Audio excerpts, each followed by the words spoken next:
2020 has been a wild ride, and we're only 7 months in.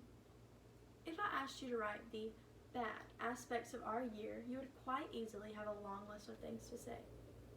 This can give one a hopeless feeling, a feeling that there is no solution to the problems of our world and that there is no hope for them. But actually, it is quite the opposite. There is hope found in Jesus. Should prayer be allowed in schools? Should the topic of religion be taught about and be less taboo? Yes, it should. In a less than perfect world, there is a perfect God who is near to those who call on him. Prayer should be allowed in schools, and Jesus should be freely spoken about in classes to give students a sense of hope and truth for their lives. Faith in God should be protected. I have grown up in church my entire life, surrounded myself with family and with friends who lean on and trust in the Lord, and that has shaped me to who I am today. I have seen for myself God's love and how powerful prayer is. Prayer is not currently allowed in schools. Prayer in public schools has been banned ever since a series of Supreme Court decisions in the year 1962. The year 2020 is the year that this should change. This is the year that prayer should be brought back into schools. People feel that it is very controversial to pray in schools. Parents who are not Christian or who are not religious complain for the sake of their children. It is part of the First Amendment that there is no law to prohibit the free exercise of religion. So what has happened? The seriousness of the problem is that this world is in dire need of a Savior. And there is a Savior, and his name is Jesus. Our country was founded upon religious freedom, and it should be taught about and prayer should be allowed. Our Pledge of Allegiance to our country states one nation under God. Our currency says, "In God we trust."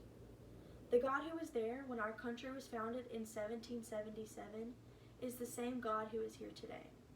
As a Christian, I feel that it is my purpose to share God's love, his truth, and the fact that prayer is powerful and it changes things. In the uncertainty of this world, prayer can be something for students to cling to.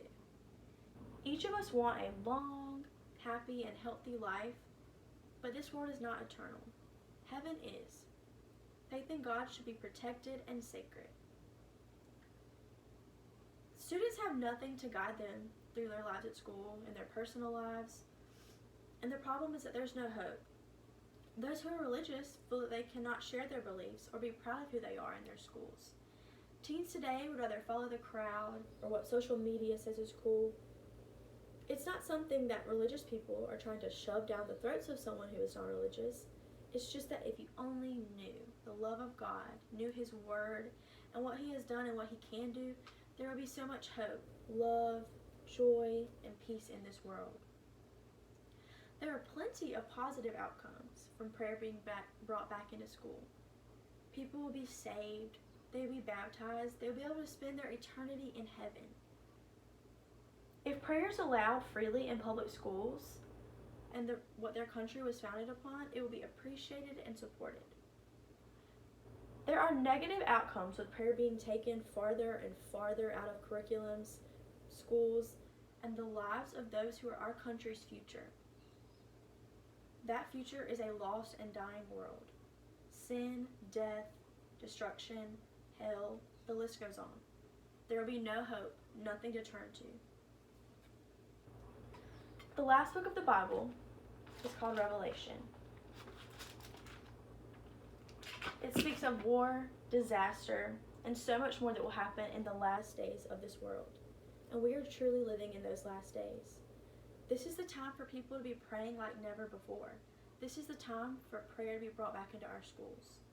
In January of 2020, President Donald Trump defended prayer in schools. President Trump warned administrators from schools that if they violated students' rights to religious expression, they would lose federal funding for their schools. He went to further say that the government must never stand between the people and God.